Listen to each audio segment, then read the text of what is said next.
ਵਾਹਿਗੁਰੂ ਜੀ ਕਾ ਖਾਲਸਾ, ਵਾਹਿਗੁਰੂ ਜੀ ਕੀ ਫਤਿਹ। ਆਸਟ੍ਰੇਲੀਆ ਦੀ ਇਸ ਧਰਤੀ ਦੇ ਉੱਤੇ ਇੱਕ ਰੈਫਰੈਂਡਮ ਕਰਵਾਇਆ ਜਾ ਰਿਹਾ ਹੈ 14 ਅਕਤੂਬਰ 2023 ਨੂੰ।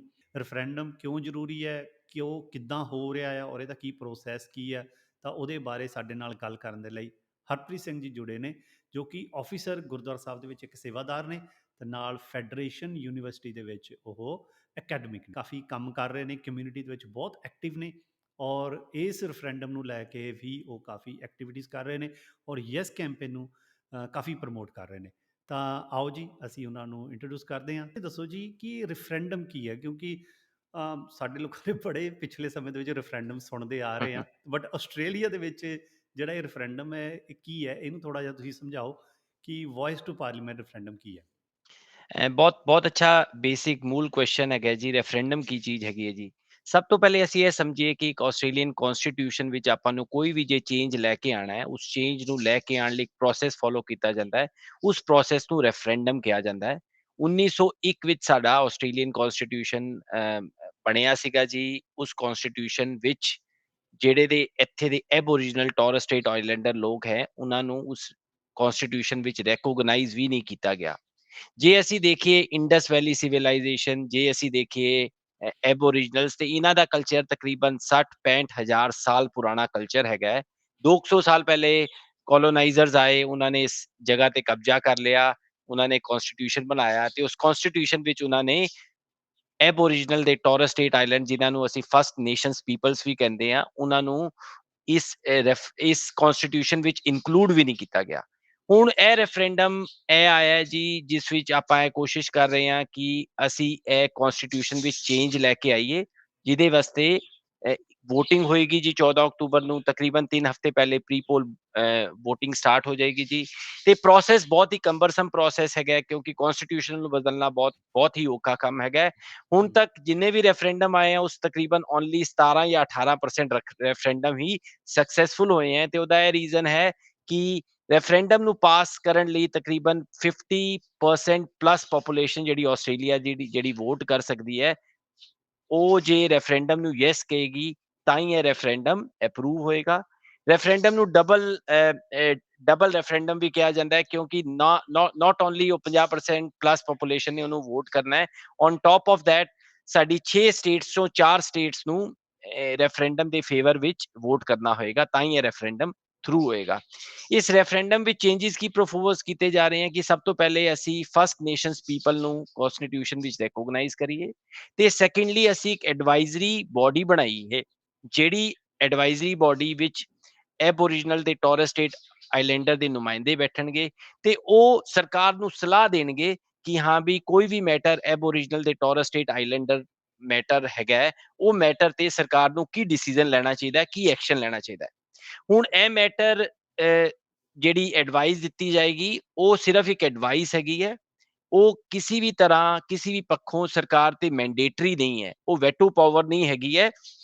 ਸਰਕਾਰ ਦੁਬਾਰਾ ਐਬੋਰੀਜਨਲ ਤੇ ਟੋਰਸ ਸਟੇਟ ਆਈਲੈਂਡਰਸ ਦੀ ਜਿਹੜੀ ਐਡਵਾਈਸ ਮਿਲੀ ਹੈ, ਉਹਨੂੰ ਲੈ ਕੇ ਪਾਰਲੀਮੈਂਟ ਜਾਏਗੀ, ਐਮਪੀਜ਼ ਦੇ ਨਾਲ ਸਲਾਹ ਕਰੇਗੀ, ਪਾਰਲੀਮੈਂਟ ਡਿਸਕਸ਼ਨ ਹੋਏਗਾ ਤੇ ਉਸ ਤੋਂ ਬਾਅਦ ਡਿਸਾਈਡ ਕੀਤਾ ਜਾਏਗਾ ਕਿ ਹਾਂਜੀ ਇਹ ਐਡਵਾਈਸ ਨੂੰ ਫੋਲੋ ਕਰਨਾ ਹੈ ਕਿ ਨਹੀਂ ਕਰਨਾ। ਬਟ ਇਨ ਅ ਨਟਸ਼ੈਲ, ਹੁਣ ਜੇ ਆਪਾਂ ਦੇਖੀਏ ਕਿ ਆਪਣੀ ਜਥੇਬੰਦੀਆਂ ਬਾਰੇ ਕੋਈ ਵੀ ਫੈਸਲਾ ਲੈਣਾ ਹੈ, ਤੇ ਜੇ ਸਾਨੂੰ ਇਨਵੋਲਵ ਕਰਕੇ ਉਹ ਫੈਸਲਾ ਨਹੀਂ ਲਿਆ ਜਾਏ, ਤੇ ਆਬਵੀਅਸਲੀ ਉਹ ਫੈਸਲਾ ਵੀ ਗਲਤ ਹੋਏਗਾ, ਫੈਸਲੇ ਦੀ ਜਿਹੜੀ ਇੰਪਲੀਮੈਂਟੇਸ਼ਨ ਹੋਏਗੀ ਉਹ ਵੀ ਪੂਅਰ ਹੋਏਗੀ। ਅੱਜ ਤੱਕ ਜਿਹੜੇ ਵੀ ਫੈਸਲੇ ਐਬੋਰੀਜਨਲਸ ਬਾਰੇ ਲਿੱਤੇ ਗਏ हैं, ਉਹ ਫੈਸਲੇ ਬਿਊਰੋਕਰੇਟਸ ਲੈਂਦੇ हैं, ਜਿਨ੍ਹਾਂ ਨੂੰ ਨਹੀਂ, ਗ੍ਰਾਸ ਮੈਂ ਰੂਟ ਸੇ। ਮੈਂ ਉੱਤੇ ਹੀ ਹੋਣਾ ਭਾਜੀ ਕਿ ਕਿਉਂਕਿ ਹੁਣ ਜਿੱਦਾਂ ਤੁਸੀਂ ਐਕਸਪਲੇਨ ਕੀਤਾ ਕਿ ਵੀ ਉਹਨਾਂ ਦੇ ਲਈ ਫੈਸਲੇ ਲਏ ਜਾਣਗੇ। ਦੋ ਚੀਜ਼ਾਂ ਨੇ ਮੇਨ ਚੀਜ਼, ਅਗਰ ਆਪਾਂ ਸਮਝੀਏ ਰੈਫਰੈਂਡਮ ਦੀ, ਜਿੱਦਾਂ ਤੁਸੀਂ ਦੱਸਿਆ ਹੈ ਕਿ ਇੱਕ ਤਾਂ ਉਹਨਾਂ ਨੂੰ ਰੈਕਗਨਾਈਜ਼ ਕਰਨਾ ਕੌਂਸਟੀਟਿਊਸ਼ਨ ਵਿੱਚ, ਜੋ ਕਿ ਪਹਿਲਾਂ ਨਹੀਂ ਹੈਗਾ, ਉਹਨਾਂ ਦਾ ਨਾਮ ਨਹੀਂ ਹੈਗਾ ਯੂਜ਼ ਕੀਤਾ ਹੋਇਆ। ਜੋ ਮੈਨੂੰ ਭਾਜੀ ਯਾਦ ਆਉਂਦਾ ਕਿ 2009 ਦੇ ਵਿੱਚ ਸ਼ਾਇਦ ਕੈਵਨ ਰੋਡ ਜਦੋਂ ਪ੍ਰਧਾਨ ਮੰਤਰੀ ਸੀਗੇ ਲੇਬਰ ਪਾਰਟੀ ਦੇ, ਤਾਂ ਉਹਨਾਂ ਨੇ ਹੀ ਸ਼ਾਇਦ ਇਹ ਰੈਕਗਨਾਈਜੇਸ਼ਨ ਕੀਤੀ ਸੀਗੀ ਕਿ ਇੱਕ ਸੌਰੀ ਉਹਨਾਂ ਨੇ ਮੰਗਿਆ ਸੀਗਾ, ਮਾफ़ੀ ਮੰਗੀ ਸੀ ਇਹਨਾਂ ਤੋਂ, ਸ਼ਾਇਦ ਉਹਦੇ ਲਈ ਵੀ ਕਾफ़ੀ ਕੈਂਪੇਨ ਚਲਾਈ ਗਈ ਸੀਗੀ। ਤਾਂ ਉਸ ਤੋਂ ਬਾਅਦ ਕੁਛ ਅਧਿਕਾਰ ਇਹਨਾਂ ਨੂੰ ਮਿਲੇ ਸੀਗੇ, ਤਾਂ ਉਸ ਤੋਂ ਬਾਅਦ ਇਹ ਸੈਕਿੰਡ ਮੂਵ ਹੈਗੀ ਆ ਜੋ ਅਸੀਂ ਪਿਛਲੇ 14-15 ਸਾਲਾਂ ਦੇ ਵਿੱਚ ਦੇਖ ਰਹੇ ਹਾਂ। ਤਾਂ ਦੂਜੀ ਚੀਜ਼ ਹੈ ਕਿ ਇੱਕ ਉਹਨਾਂ ਦੀ ਜਿਹੜੀ ਕਮੇਟੀ ਹੈ ਉਹ ਬਣਾਈ ਜਾਊਗੀ, ਜਿਹਨੂੰ ਦਾ ਵੌਇਸ ਕਿਹਾ ਜਾ ਰਿਹਾ। ਅਤੇ ਭਾਜੀ ਇੱਕ ਚੀਜ਼ ਆ ਇਹ ਦੇਖੀਏ ਕਿ ਪਹਿਲਾਂ ਤਾਂ ਵਾਈਟ ਪੋਲਿਸੀ ਸੀਗੀ ਆਸਟ੍ਰੇਲੀਆ ਦੇ ਵਿੱਚ, ਉਦੋਂ ਤਾਂ ਕਿਸੇ ਵੀ ਹੋਰ ਕਮਿਊਨਿਟੀ ਨੂੰ ਜਿਹੜਾ ਆ ਉਹ ਬਾਹਲਾ ਜ਼ਿਆਦਾ ਆਪਾਂ ਕੀ ਕਿ ਪ੍ਰੈਫਰੈਂਸ ਜਿਹੜੀ ਨਹੀਂ ਦਿੱਤੀ ਗਈ ਆ। ਹੁਣ ਭਾਵੇਂ ਆਪਾਂ ਜਿਹੜਾ ਰੂਪ ਦੇਖਦੇ ਹਾਂ, ਜਿਹੜੀ ਸਾਡੀ ਕਮਿਊਨਿਟੀ ਦੇਖ ਰਿਹਾ, ਉਹ ਇੱਕ ਬਹੁਤ ਮਲਟੀਰਲ ਕਮਿਊਨਿਟੀ ਦੇਖ ਰਹੇ ਕਿ ਆਸਟ੍ਰੇਲੀਆ ਇੱਕ ਬਹੁਤ ਮਲਟੀਕਲਚਰ ਹੈ। ਸਾਰੇ ਤਰ੍ਹਾਂ ਦੀ ਕਮਿਊਨਿਟੀਜ਼ ਨੂੰ ਇੰਬਰੇਸ ਕੀਤਾ ਜਾਂਦਾ ਹੈ। ਮਲਟੀਕਲਚਰਲ ਮੰਥ ਮਨਾਇਆ ਜਾਂਦਾ ਹੈ, ਵੀਕ ਮਨਾਇਆ ਜਾਂਦਾ ਆ, ਕਾਫੀ ਸਾਰੇ ਫੰਕਸ਼ਨਸ ਹੁੰਦੇ ਨੇ। ਬਟ ਇੱਕ ਸਮਾਂ ਐਸਾ ਉਹ ਵੀ ਸੀਗਾ ਕਿ ਜਦੋਂ ਵਾਈਟ ਪੋਲਿਸੀ ਸੀਗੀ, ਉਹਦੇ ਬਾਰੇ ਥੋੜ੍ਹਾ ਜਿਹਾ ਦੱਸੋ ਕਿ ਅਸੀਂ ਆਏ ਕਿੱਥੋਂ ਆ। ਕਿ ਵੀ ਅੱਜ ਤੁਸੀਂ ਦੱਸਿਆ 1901 ਦੇ ਵਿੱਚ ਕੌਂਸਟੀਟਿਊਸ਼ਨ ਬਣਿਆ ਸੀਗਾ, ਤਾਂ ਐਬੋਰੀਜਨਲ ਨੂੰ ਦੇ ਨਾਲ ਤਾਂ ਕਾਫੀ ਉਦੋਂ ਜ਼ੁਲਮ ਵੀ ਕੀਤੇ ਗਏ, ਹੈ ਨਾ। ਤਾਂ ਉਹ ਥੋੜ੍ਹੀ ਜਿਹੀ ਇੱਕ ਜਰਨੀ ਦੇ ਬਾਰੇ ਅਗਰ ਤੁਸੀਂ ਦੱਸ ਸਕਦੇ ਹੋ ਕਿ ਅਗਰ ਥੋੜ੍ਹਾ ਜਿਹਾ ਚਾਨਣਾ ਪਾ ਸਕਦੇ ਹੋ ਤਾਂ। ਦੇਖੋ ਜੀ, ਮੈਂ ਐਬੋਰੀਜਨਲ ਐਕਸਪਰਟ ਤਾਂ ਨਹੀਂ ਹਾਂ, ਲੇਕਿਨ ਜੋ ਮੈਂ ਹੁਣ ਤੱਕ ਪੜ੍ਹਿਆ ਹੈ ਐਬੋਰੀਜਨਲਸ ਦੇ ਹਿਸਟਰੀ ਬਾਰੇ, ਕਲਚਰ ਬਾਰੇ, ਉਹਦੇ ਹਿਸਾਬ ਸਿਰ 1901 ਵਿੱਚ ਆਸਟ੍ਰੇਲੀਅਨ ਕੌਂਸਟੀਟਿਊਸ਼ਨ ਬਣਿਆ। 1967 ਤੱਕ ਐਬੋਰੀਜਨਲਸ ਨੂੰ ਆਸਟ੍ਰੇਲੀਅਨ ਬਿਊਰੋ ਆਫ ਸਟੈਟਸ ਦਾ ਜਿਹੜਾ ਸੈਂਸਸ ਸਰਵੇ ਹੁੰਦਾ ਹੈ, ਉਸ ਵਿੱਚ ਵੀ ਉਹਨਾਂ ਦੀ ਗਿਣਤੀ ਨਹੀਂ ਹੁੰਦੀ ਸੀਗੀ।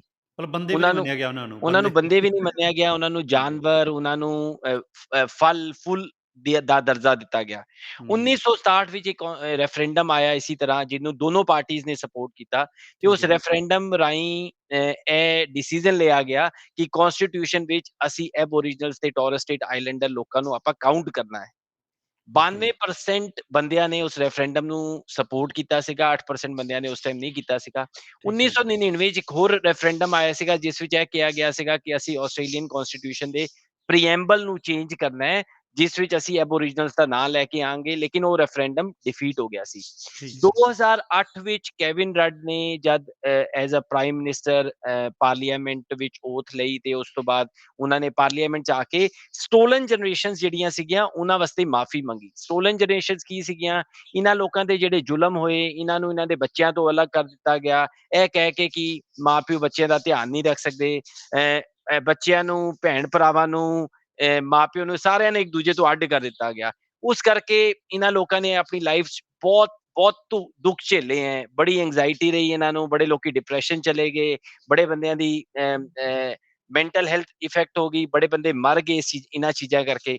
ਤੇ ਜਿਹੜੀ ਉਹ ਸਟੋਲਨ ਜਨਰੇਸ਼ਨ ਦੀ ਐਪੋਲੋਜੀ ਸੀਗੀ, ਉਹ ਕੈਵਿਨ ਰਡ ਜੀ ਨੇ ਆਸਟ੍ਰੇਲੀਅਨ ਫੈਡਰਲ ਪਾਰਲੀਮੈਂਟ ਦਿੱਤੀ ਸੀ, ਜਿਹਨੂੰ ਆਲਮੋਸਟ ਸਾਰੇ ਪਾਰਲੀਮੈਂਟੇਰੀਅਨਸ ਨੇ ਸਪੋਰਟ ਕੀਤੀ ਸੀ। ਕੁਝ ਪਾਰਲੀਮੈਂਟੇਰੀਅਨਸ ਨੇ ਉਹਨਾਂ ਨੂੰ ਸਪੋਰਟ ਨਹੀਂ ਕੀਤਾ ਸੀਗਾ ਤੇ ਵਾਕਆਊਟ ਵੀ ਕੀਤਾ ਸੀਗਾ ਪਾਰਲੀਮੈਂਟ ਚੋਂ।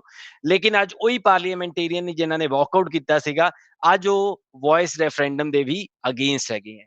ਤੇ ਓਕੇ। ਬੇਸਿਕਲੀ ਜੇ ਤੁਸੀਂ ਕਿਸੇ ਨੂੰ ਆਪਣੇ ਕੌਂਸਟੀਟਿਊਸ਼ਨ ਵਿੱਚ ਰੈਕੋਗਨਾਈਜ਼ ਹੀ ਨਹੀਂ ਕਰੋਗੇ, ਜੇ ਕਿਸੇ ਨੂੰ ਤੁਸੀਂ ਇੱਕ ਐਡਵਾਈਜ਼ਰੀ ਬੋਡੀ ਬਣਾ ਕੇ ਸਮਝੋਗੇ ਨਹੀਂ ਕਿ ਅਸੀਂ ਉਹਨਾਂ ਤੇ ਜਿਹੜਾ ਪੈਸਾ ਖਰਚ ਕਰ ਰਹੇ ਹਾਂ, ਟੈਕਸ ਪੇਅਰਸ ਮਨੀ ਖਰਚ ਕਰ ਰਹੇ ਹਾਂ, ਉਹਨੂੰ ਅਸੀਂ ਕਿੱਦਾਂ ਯੂਜ਼ ਕਰਨਾ ਹੈ, ਇਹ ਸਾਰੇ ਪ੍ਰੋਡਕਟਿਵਿਟੀ ਐਫੀਸ਼ੀਐਂਸੀ ਦੇ ਰੂਲਸ ਦੇ ਅਗੇਂਸਟ ਹੈਗਾ। ਤੇ ਆਈ ਥਿੰਕ ਜਿੰਨੀ ਕਿ ਮੇਰੀ ਨੌਲੇਜ ਹੈ, ਜਿੰਨੀ ਮੈਂ ਐਕਸਪਰਟਸ ਦੇ ਨਾਲ ਗੱਲ ਕੀਤੀ ਹੈ, ਇਹ ਰੈਫਰੈਂਡਮ ਬੇਸਿਕਲੀ ਐਬੋਰੀਜਨਲਸ ਨੂੰ ਰੈਕੋਗਨਾਈਜ਼ ਵੀ ਕਰੇਗਾ, ਤੇ ਨਾਲ ਜਿਹੜਾ ਉਹਨਾਂ ਤੇ ਖਰਚਾ ਹੋ ਰਿਹਾ, ਉਹਨਾਂ ਦੇ ਨਾਲ ਆਪਾਂ ਉਹਨਾਂ ਦੀ ਜਿਹੜੀ ਪਾਲਿਸੀਜ਼ ਬਣਾ ਰਹੇ ਹਾਂ, ਉਹਨਾਂ ਸਾਰੀ ਪਾਲਿਸੀਜ਼ ਦੀ ਬੈਟਰ ਇੰਪਲੀਮੈਂਟੇਸ਼ਨ ਲਈ ਸਰਕਾਰਾਂ ਦੀ ਮਦਦ ਕਰੇਗਾ। ਬਿਲਕੁਲ। ਇੱਕ ਭਾਜੀ ਅਸੀਂ ਦੋ ਸ਼ਬਦ ਇਹਦੇ ਵਿੱਚ ਸੁਣਦੇ ਹਾਂ, ਐਬੋਰੀਜਨਲ ਤੇ ਟੋਰਸ ਸਟ੍ਰੇਟ ਆਈਲੈਂਡਰਸ। ਇਹ ਆਪਾਂ ਦੋਨਾਂ ਨੂੰ ਕਹਿੰਦੇ ਕਿ ਇੰਡੀਜਨਸ ਪੋਪੂਲੇਸ਼ਨ ਹੈਗੀ ਆਸਟ੍ਰੇਲੀਆ ਦੀ, ਯਾਨੀ ਕਿ ਫਰਸਟ ਨੇਸ਼ਨ ਪੀਪਲ ਹੈਗੇ ਨੇ। ਇਹਦੇ ਵਿੱਚ ਡਿਫਰੈਂਸ ਕੀ ਹੈ ਐਬੋਰੀਜਨਲ ਤੇ ਟੋਰਸ ਸਟ੍ਰੇਟ ਆਈਲੈਂਡਰਸ ਦੇ ਵਿੱਚ? ਜਿਹੜੇ ਜਿਹੜੇ ਇੱਥੇ ਦੇ ਮੂਲ ਰਹਿਣ ਵਾਲੇ ਨਿਵਾਸੀ ਸੀਗੇ, ਜਿਹੜੇ ਬਾਕੀ ਆਸਟ੍ਰੇਲੀਆ ਦੇ ਅਲੱਗ-ਅਲੱਗ ਜਗ੍ਹਾ ਵਿੱਚ ਸੈਟਲਡ ਸੀਗੇ, ਉਹਨਾਂ ਨੂੰ ਐਬੋਰੀਜਨਲ ਕਿਹਾ ਜਾਂਦਾ ਹੈ। ਜਿਹੜੇ ਪਾਰਟਿਕੂਲਰਲੀ ਨਾਰਦਰਨ ਆਈਲੈਂਡਸ ਵਿੱਚ, ਕੁਈਨਸਲੈਂਡ ਦੇ ਏਰੀਆ ਵਿੱਚ ਸੈਟਲਡ ਹੈ, ਉਹਨਾਂ ਨੂੰ ਟੋਰਸ ਸਟ੍ਰੇਟ ਆਈਲੈਂਡਰ ਦਾ ਦਰਜਾ ਦਿੱਤਾ ਗਿਆ ਜੀ। ਓਕੇ। ਮੈਨੂੰ ਲੱਗਦਾ ਮੈਨੂੰ ਵੀ ਇਹ ਚੀਜ਼ ਪਤਾ ਨਹੀਂ ਸੀਗਾ, ਕਿ ਮੈਨੂੰ ਇਹ ਲੱਗ ਰਿਹਾ ਸੀ ਸ਼ਾਇਦ ਕੋਈ ਆਸਟ੍ਰੇਲੀਆ ਦੇ ਨਾਰਦਰਨ ਪਾਰਟ ਵਿੱਚ ਕੋਈ ਆਈਲੈਂਡ ਹੈ, ਸ਼ਾਇਦ ਉੱਥੋਂ ਇਹ ਲੋਕੀ ਬਿਲੋਂਗ ਕਰਦੇ ਨੇ ਜਿਹੜੇ ਪਾਰਟ ਹੈ ਆਸਟ੍ਰੇਲੀਆ ਦਾ। ਬਟ ਇਹ ਥੈਂਕ ਯੂ ਭਾਜੀ ਇਹ ਜਾਣਕਾਰੀ ਸ਼ੇਅਰ ਕਰਨ ਦੇ ਲਈ। ਤਾਂ ਪਲੇਜ਼ਰ ਜੀ। ਜਿੱਦਾਂ ਭਾਜੀ ਇਹਨਾਂ ਦੇ ਲਈ ਇੱਕ ਪਹਿਲਾਂ ਮਿਨਿਸਟਰੀ ਵੀ ਬਣੀ ਹੋਈ ਹੈ, ਜਿਹਨੂੰ ਐਬੋਰੀਜਨਲ ਸ਼ਾਇਦ ਮਿਨਿਸਟਰੀ, ਇੰਡੀਜਨਸ ਮਿਨਿਸਟਰੀ ਵੀ ਕਿਹਾ ਜਾਂਦਾ, ਉਹਦੇ ਲਈ ਇੱਕ ਡੈਡੀਕੇਟਡ ਮਿਨਿਸਟਰ ਆਲਰੇਡੀ ਦਿੱਤਾ ਹੋਇਆ, ਜਿਹੜਾ ਐਲੋਕੇਟ ਕੀਤਾ ਹੋਇਆ, ਜਿਹੜਾ ਸਿਰਫ ਜਿਹੜੇ ਕਿ ਐਬੋਰੀਜਨਲ ਤੇ ਟੋਰਸ ਸਟ੍ਰੇਟ ਆਈਲੈਂਡਰਸ ਨੇ, ਇੰਡੀਜਨਸ ਪੀਪਲ ਨੇ, ਇਹਨਾਂ ਦੇ ਇਸ਼ੂਜ਼ ਦੇ ਉੱਤੇ ਫੋਕਸ ਕਰਕੇ ਇਹਨਾਂ ਦੇ ਲਈ ਪਾਲਿਸੀ ਬਣਾਉਣੀ ਹੈ। ਜੇ ਆਲਰੇਡੀ ਮਿਨਿਸਟਰੀ ਹੈਗੀ ਹੈ, ਤਾਂ ਫਿਰ ਇੱਕ ਅਲੱਗ ਵੌਇਸ ਦੀ ਕੀ ਲੋੜ ਹੈ, ਇੱਕ ਅਲੱਗ ਕਮੇਟੀ ਦੀ ਕੀ ਲੋੜ ਹੈ? ਈਵਨ ਦੋ ਦੇ already have A minister sitting in the parliament, federal parliament, working for them, making a policies for them? Gurvinder ਜੀ ਬਹੁਤ ਅੱਛਾ ਕੁਐਸਚਨ ਪੁੱਛਿਆ ਜੀ ਤੁਸੀਂ ਤੇ ਜਿਹੜੇ ਇਹ ਮਿਨਿਸਟਰ ਹੈਗੇ ਹੈ ਜਿਹੜੇ ਇਲੈਕਟਿਡ ਐਮਪੀਜ਼ ਹੈਗੇ ਹੈ ਇਹ ਤਕਰੀਬਨ ਮੇਰੇ ਖਿਆਲ 11 ਐਮਪੀਜ਼ ਹੈਗੇ ਹੈ ਜਿਹੜੇ ਐਬੋਰੀਜਨਲ ਬੈਕਗਰਾਉਂਡ ਦੇ ਹੈ ਵਿਕਟੋਰੀਅਨ ਪਾਰਲੀਮੈਂਟ ਵਿੱਚ ਵੀ ਐਮਪੀਜ਼ ਹੈ ਉਹ ਆਪਣੀ ਕਨਸਟੀਟੂਐਂਸੀ ਨੂੰ ਰਿਪਰੈਜ਼ੈਂਟ ਕਰਦੇ ਹੈ ਉਹ ਐਬੋਰੀਜਨਲਸ ਨੂੰ ਐਸ ਸੱਚ ਨਹੀਂ ਰਿਪਰੈਜ਼ੈਂਟ ਕਰਦੇ ਪਹਿਲੀ ਨਹੀਂ ਗੱਲ ਇੱਕ ਆਪਾਂ ਨੂੰ ਇਹ ਸਮਝ ਮਿਨਿਸਟਰੀ ਵੀ ਹੈਗੀ ਹੈ ਸ਼ਾਇਦ ਐਬੋਰੀਜਨਲ ਐਂਡ ਹਾਂਜੀ ਇੰਡੀਜੀਨਸ ਮਿਨਿਸਟਰੀ ਵੀ ਹੈਗੀ ਹੈ। ਹਾਂਜੀ ਉਹ ਜਿਹੜੀ ਮਿਨਿਸਟਰੀ ਹੈਗੀ ਹੈ ਜਿਹੜੀ ਵੀ ਸਰਕਾਰ ਆਂਦੀ ਹੈ ਜੇ ਉਹਦੀਆਂ ਪਾਲਿਸੀਜ਼ ਬਦਲਣਗੀਆਂ ਉਹ ਮਿਨਿਸਟਰੀ ਨੂੰ ਬਦਲ ਸਕਦੀ ਹੈ ਓਕੇ। ਮਿਨਿਸਟਰੀ ਤੇ ਕਿੰਨਾ ਪੈਸਾ ਖਰਚ ਕਰਨਾ ਹੈ ਮਿਨਿਸਟਰੀ ਦਾ ਸਟਰਕਚਰ ਕੀ ਹੈ ਉਹਨੂੰ ਬਦਲ ਸਕਦਾ ਹੈ ਜੇ ਤੁਸੀਂ ਅਗੇਨ 1901 ਤੋਂ ਲੈ ਕੇ ਹੁਣ ਤੱਕ ਦੀ ਹਿਸਟਰੀ ਦੇਖੋ ਤੇ ਇਦਾਂ ਦੀ ਕਾਫੀ ਬਾਡੀਜ਼ ਕਨਸਟੀਟਿਊਟ ਕੀਤੀਆਂ ਗਈਆਂ ਜਿਹੜੀਆਂ ਇੱਕ ਸਰਕਾਰ ਆਂਦੀ ਹੈ ਐਸਟੈਬਲਿਸ਼ ਕਰ ਦਿੰਦੀ ਹੈ ਦੂਜੀ ਸਰਕਾਰ ਆਂਦੀ ਹੈ ਉਹਨੂੰ ਢਾ ਦਿੰਦੀ ਹੈ ਤੇ ਨਵੀਂ ਬਾਡੀ ਬਣਾ ਦਿੰਦੀ ਹੈ ਇਹਨਾਂ ਸਾਰੀ ਚੀਜ਼ਾਂ ਕਰਕੇ ਬਹੁਤ ਸਾਰਾ ਕਨਫਿਊਜ਼ਨ ਰਹਿੰਦਾ ਹੈ ਬਹੁਤ ਸਾਰੇ ਪ੍ਰੋਡਕਟਿਵਿਟੀ ਇਸ਼ੂਜ਼ ਰਹਿੰਦੇ ਹੈ ਤੇ ਇਸੇ ਕਰਕੇ ਇਹ ਕਿਹਾ ਗਿਆ ਹੈ ਕਿ ਜੇ ਕਨਸਟੀਟਿਊਸ਼ਨ ਵਿੱਚ ਇੱਕ ਐਡਵਾਈਜ਼ਰੀ ਕਮੇਟੀ ਬਣਾ ਕੇ ਦਰਜਿਤ ਕਰ ਦਿੱਤੀ ਜਾਏ ਤੇ ਉਹਨੂੰ ਹਟਾਉਣ ਲਈ ਦੁਬਾਰਾ ਇੱਕ ਹੋਰ ਰੈਫਰੈਂਡਮ ਕਰਨਾ ਪਏਗਾ ਇਸ ਕਰਕੇ ਇਸ ਕਰਕੇ ਉਹਨੂੰ ਪਰਮਾਨੈਂਟਲੀ ਐਨਸ਼ਰਾਈਨ ਕਰਨ ਲਈ ਆਸਟ੍ਰੇਲੀਅਨ ਕਨਸਟੀਟਿਊਸ਼ਨ ਵਿੱਚ ਇਹ ਰੈਫਰੈਂਡਮ ਦਾ ਸੁਝਾਅ ਦਿੱਤਾ ਗਿਆ ਹੈ ਤੇ ਐਡਵਾਈਜ਼ਰੀ ਕਮੇਟੀ ਬਣਾਉਣ ਦਾ ਸੁਝਾਅ ਦਿੱਤਾ ਗਿਆ ਹੈ ਤੇ ਇੱਕ ਵਾਰੀ ਜਿਹੜੇ ਇਹਦੇ ਆਪੋਜੀਸ਼ਨ ਦੇ ਵਿੱਚ ਦੇ ਰਹੇ ਨੇ ਕਿ ਯਾਨੀ ਕਿ ਵਿਰੋਧ ਕਰ ਰਹੇ ਨੇ ਨੋ ਕੈਂਪੇਨ ਦੇ ਵਿੱਚ ਉਹਨਾਂ ਦਾ ਇੱਕ ਆਰਗੂਮੈਂਟ ਆ ਕਿ ਜਿਹੜੀ ਵੌਇਸ ਆ ਇਹਦੀ ਕਮੇਟੀ ਜਿਹੜੀ ਚੁਣੀ ਜਾਣੀ ਹੈ ਜਾਂ ਉਹਨਾਂ ਨੇ ਕੰਮ ਕਿੱਦਾਂ ਕਰਨਾ ਉਹਦੇ ਬਾਰੇ ਬਾਹਲੀ ਜ਼ਿਆਦਾ ਜਾਣਕਾਰੀ ਨਹੀਂ ਦਿੱਤੀ ਗਈ ਹੈ। ਕੀ ਕੋਈ ਐਸੀ ਜਾਣਕਾਰੀ ਹੈ ਕਿ ਇਹ ਜਿਹੜੀ ਕਮੇਟੀ ਹੈ ਕਿੱਦਾਂ ਚੁਣੀ ਜਾਊਗੀ ਜਾਂ ਉਹਦੀਆਂ ਪਾਵਰਸ ਕੀ ਹੋਣਗੀਆਂ ਓਕੇ ਕਿਸ ਤਰੀਕੇ ਦੇ ਹਾਂ ਨਾਲ ਉਹ ਜਿਹੜੀ ਪਾਰਲੀਮੈਂਟ ਹੈਗੀ ਹੈ ਜਾਂ ਗਵਰਨਮੈਂਟ ਹੈਗੀ ਆ ਉਹਨੂੰ ਐਡਵਾਈਸ ਕਰ ਪਾਊਗੀ? ਗੁਰਵਿੰਦਰ ਸਿੰਘ ਜੀ ਕਨਸਟੀਟਿਊਸ਼ਨ ਇੱਕ ਬਹੁਤ ਹੀ ਛੋਟਾ ਜਿਹਾ ਡਾਕੂਮੈਂਟ ਹੈ ਜਿਸ ਵਿੱਚ ਇੱਕ ਛੋਟੇ ਜਿਹੇ ਪੈਰਾਗ੍ਰਾਫ ਵਿੱਚ ਲਿਖ ਦਿੱਤਾ ਜਾਂਦਾ ਹੈ ਕਿ ਜੀ ਕਨਸਟੀਟਿਊਸ਼ਨ ਇਹ ਚੀਜ਼ ਇੰਪਲੀਮੈਂਟ ਕਰੇਗੀ ਹੁਣ ਮੇਰਾ ਬੈਕਗਰਾਉਂਡ ਵਾਟਰ ਤੇ এনवायरमेंट ਦਾ ਹੈ ਤੇ ਕਨਸਟੀਟਿਊਸ਼ਨ ਵਿੱਚ ਸਾਡੇ ਇੱਕ ਐਕਟ ਹੈਗਾ ਵਾਟਰ ਦੇ ਉੱਤੇ ਇੱਕ ਐਕਟ ਹੈਗਾ এনवायरमेंट ਦੇ ਉੱਤੇ ਉਹ ਚਾਰ ਚਾਰ ਲਾਈਨਾਂ ਦਾ ਐਕਟ ਹੈਗਾ ਸਿਰਫ ਉਸ ਐਕਟ ਦੇ ਰਾਹੀਂ ਅਸੀਂ ਜਿਹੜੀ ਜਿਹੜੀ ਚੀਜ਼ਾਂ ਚੇਂਜਸ ਕਰਨੀ ਹੈ ਜਿਹੜੀ ਜਿਹੜੀ ਪਾਲਿਸੀਜ਼ ਚੇਂਜ ਕਰਨੀ ਹੈ ਉਹ ਬਾਅਦ ਵਿੱਚ ਸਟੇਟ ਲੈਵਲ ਦੇ ਪੋਲੀਟੀਸ਼ੀਅਨਸ ਫੈਡਰਲ ਲੈਵਲ ਦੇ ਪੋਲੀਟੀਸ਼ੀਅਨਸ ਬਿਊਰੋਕਰੇਟਸ ਪਾਲਿਸੀ ਮੇਕਰਸ ਬੈਠ ਕੇ ਡਿਸਕਸ ਕਰਦੇ हैं ਉਹ ਅੱਜ ਰਿਕੁਆਇਰਮੈਂਟਸ ਕੁਝ ਹੋਰ ਹੋਣਗੀਆਂ ਕੋਵਿਡ ਦੇ ਪੀਰੀਅਡ 'ਚ ਰਿਕੁਆਇਰਮੈਂਟ ਥੋੜੀ ਬਹੁਤ ਚੇਂਜ ਹੋ ਸਕਦੀਆਂ ਹੈ ਕੱਲ ਨੂੰ ਕਿਤੇ ਕਿਤੇ ਲੜਾਈ ਛਿੜ ਜਾਂਦੀ ਹੈ ਤੇ ਉਹ ਰਿਕੁਆਇਰਮੈਂਟਸ ਹੋਰ ਚੇਂਜ ਹੋ ਸਕਦੀਆਂ ਸੋ ਕਨਸਟੀਟਿਊਸ਼ਨ ਕੀ ਹੈ ਇੱਕ ਛੋਟਾ ਜਿਹਾ ਡਾਕੂਮੈਂਟ ਹੈਗਾ ਜਿਸ ਵਿੱਚ ਆਪਾਂ ਇਹ ਚੀਜ਼ਾਂ ਰੈਕੋਗਨਾਈਜ਼ ਕਰ ਦਿੰਦੇ ਆ ਉਹ ਕਨਸਟੀਟਿਊਸ਼ਨ ਨੂੰ ਕਿੱਦਾਂ ਇੰਪਲੀਮੈਂਟ ਕੀਤਾ ਜਾਏਗਾ ਉਹ ਫੈਡਰਲ ਪਾਰਲੀਮੈਂਟਸ ਡਿਸਾਈਡ ਕਰਨਗੀਆਂ ਸਟੇਟ ਪਾਰਲੀਮੈਂਟਸ ਨੂੰ ਗਾਈਡਲਾਈਨਸ ਮਿਲਣਗੀਆਂ ਉਹਦੀਆਂ ਇਸ ਕਰਕੇ ਇਸ ਸਟੇਜ ਤੇ ਸਭ ਤੋਂ ਇੰਪੋਰਟੈਂਟ ਚੀਜ਼ ਹੈ ਕਿ ਆਪਾਂ ਉਹਨੂੰ ਇਹਨਾਂ ਫਸਟ ਨੇਸ਼ਨਸ ਪੀਪਲ ਨੂੰ ਰੈਕੋਗਨਾਈਜ਼ ਕਰੀਏ ਕਨਸਟੀਟਿਊਸ਼ਨ ਤੇ ਸੈਕੰਡਲੀ ਉਹਨਾਂ ਦੀ ਐਡਵਾਈਜ਼ਰੀ ਬਾਡੀ ਨੂੰ ਕਨਸਟੀਟਿਊਸ਼ਨ ਵਿੱਚ ਐਨਸ਼ਰਾਈਨ ਕਰ ਦਈਏ ਕਿ ਇੱਕ ਐਡਵਾਈਜ਼ਰੀ ਬਾਡੀ ਬਣੇਗੀ ਜਿਸ ਵਿੱਚ ਸਾਰੇ ਐਬੋਰੀਜਨਲ ਗਰੁੱਪਸ ਤੋਂ ਇੱਕ ਇੱਕ ਨੁਮਾਇੰਦਾ ਹੋਏਗਾ ਉਹ ਨੁਮਾਇੰਦਾ ਐਬੋਰੀਜਨਲਸ ਦੱਸਣਗੇ ਕਿ ਇਹ ਸਾਡਾ ਰਿਪਰੈਜ਼ੈਂਟੇਟਿਵ ਹੈ ਉਹ ਸਾਰੇ ਨੁਮਾਇੰਦੇ ਆਪਸ ਬੈਠ ਕੇ ਵਿਚਾਰ ਕਰਕੇ ਸਰਕਾਰ ਨੂੰ ਡਿਸਾਈਡ ਕਰਕੇ ਦੱਸਣਗੇ ਜੀ ਇਹ ਚੀਜ਼ਾਂ ਐਦਾਂ ਇੰਪਲੀਮੈਂਟ ਕਰਨੀਆਂ ਚਾਹੀਦੀਆਂ ਉਹ ਡੈਮੋਕ੍ਰੈਟਿਕ ਪ੍ਰੋਸੈਸ ਹੋਏਗਾ ਐਡਵਾਈਜ਼ਰੀ ਕਮੇਟੀ ਨੂੰ ਬਣਾਉਣ ਦਾ ਹਰ ਮੈਂਬਰ ਦਾ ਇੱਕ ਫਿਕਸ ਟਰਮ ਹੋਏਗਾ ਉਸ ਐਡਵਾਈਜ਼ਰੀ ਕਮੇਟੀ ਦੇ ਉਸ ਤੋਂ ਬਾਅਦ ਇੱਕ ਨਵਾਂ ਮੈਂਬਰ ਆ ਜਾਏਗਾ ਬਟ ਇਨ ਡਿਟੇਲ ਕੀ ਉਹ ਐਡਵਾਈਜ਼ਰੀ ਕਮੇਟੀ ਕਿਹੜੇ ਮਾਮਲਿਆਂ ਤੇ ਸਲਾਹ ਦੇਗੀ ਕਿਹੜਿਆਂ ਤੇ ਨਹੀਂ ਦੇਗੀ ਇਹ ਚੀਜ਼ਾਂ ਅਜੇ it's too early for them to decide that ਜੇ ਸਰਕਾਰ ਇਹ ਸਾਰੀ ਚੀਜ਼ਾਂ ਪਹਿਲੇ ਡਿਸਾਈਡ ਕਰਕੇ ਰੈਫਰੈਂਡਮ ਵਾਸਤੇ ਜਾਂਦੀ ਹੈ ਤੇ ਉਸ ਵਿੱਚ ਬਹੁਤ ਜ਼ਿਆਦਾ ਐਫਰਟ ਲੱਗਦਾ ਹੈ ਉਹ ਪਾਲਿਸੀਜ਼ ਬਾਰ-ਬਾਰ ਚੇਂਜ ਹੋ ਸਕਦੀਆਂ ਹੈ ਕਨਸਟੀਟਿਊਸ਼ਨ ਵਿੱਚ ਇੰਨੇ ਡਿਟੇਲ ਵਿੱਚ ਤੁਸੀਂ ਕੁਝ ਵੀ ਮੈਂਸ਼ਨ ਨਹੀਂ ਕਰ ਸਕਦੇ ਹੋ ਹੁਣ ਜੇ ਅਸੀਂ ਦੇਖੀਏ ਪੈਂਡੈਮਿਕ ਦਾ ਇੱਕ ਐਗਜ਼ਾਮਪਲ ਲਈਏ ਤੇ ਆਸਟ੍ਰੇਲੀਅਨ ਕਨਸਟੀਟਿਊਸ਼ਨ ਸ਼ਾਇਦ ਕਿਤੇ ਲਿਖਿਆ ਹੋਏਗਾ ਕਿ ਕੋਈ ਡਿਜ਼ਾਸਟਰਸ ਹੋਣਗੇ ਉਸ ਟਾਈਮ ਜਿਹੜੀ ਫੈਡਰਲ ਤੇ ਸਟੇਟ ਏਜੰਸੀਜ਼ ਤੇ ਲੋਕਲ ਗਵਰਨਮੈਂਟ ਆਪਸ ਮਿਲ ਜੁਲ ਕੇ ਕੰਮ ਕਰਨਗੀਆਂ ਬਟ ਕਿਹੜਾ ਪੈਂਡੈਮਿਕ ਹੋਏਗਾ ਕਿ ਫਾਇਰ ਹੋਣਗੀਆਂ ਬੁਸ਼ ਫਾਇਰਸ ਹੋਣਗੀਆਂ ਕਿ ਕਿਤੇ ਲੜਾਈ ਹੋਏਗੀ ਕਿਸ ਫਾਰਮ ਵਿੱਚ ਕਿੱਦਾਂ ਦੀ ਹੈਲਪ ਕੀਤੀ ਜਾਏਗੀ ਕਿੱਦਾਂ ਕੋਆਰਡੀਨੇਸ਼ਨ ਹੋਣਗੀਆਂ ਉਹ ਸਾਰੀ ਨਿਟੀ ਗ੍ਰਿਟੀਜ਼ ਕੇਸ ਬਾਈ ਕੇਸ ਬੇਸਿਸ ਤੇ ਵਰਕਆਊਟ ਹੁੰਦੀ ਬਿਲਕੁਲ। ਜਿੱਦਾਂ ਹੁਣ ਆਹ ਇੱਕ ਪੁਆਇੰਟ ਹੋ ਗਿਆ ਕਿ ਜਿਹੜੇ ਇਹਦੇ ਵਿੱਚ ਨੋ ਕੈਂਪੇਨ ਨੂੰ ਪ੍ਰਮੋਟ ਕਰ ਰਹੇ ਨੇ ਜਾਂ ਇਹਦਾ ਵਿਰੋਧ ਕਰ ਰਹੇ ਨੇ ਜੱਜ ਲਿਬਰਲ ਪਾਰਟੀ ਹੋ ਗਈ ਫਸਟ ਨੇਸ਼ਨ ਪਾਰਟੀ ਹੋ ਗਈ ਤਾਂ ਹੋਰ ਉਹਨਾਂ ਦੇ ਕੀ ਆਰਗੂਮੈਂਟ ਹੈ ਕਿ ਜਿਹਦੇ ਬਿਹਾਫ ਤੇ ਉਹ ਕਹਿ ਰਹੇ ਕਿ ਵੀ ਉਹ ਇਹਨੂੰ ਨੋ ਵੋਟ ਕਰਨ ਜਾਂ ਲੋਕਾਂ ਨੂੰ ਕਹਿ ਰਹੇ ਕਿ ਤੁਸੀਂ ਇਹਦੇ ਵਿੱਚ ਯੈਸ ਵੋਟ ਨਾ ਕਰੋ ਨੋ ਕਰੋ ਇਹ ਚੀਜ਼ ਨਹੀਂ ਹੋਣੀ ਚਾਹੀਦੀ।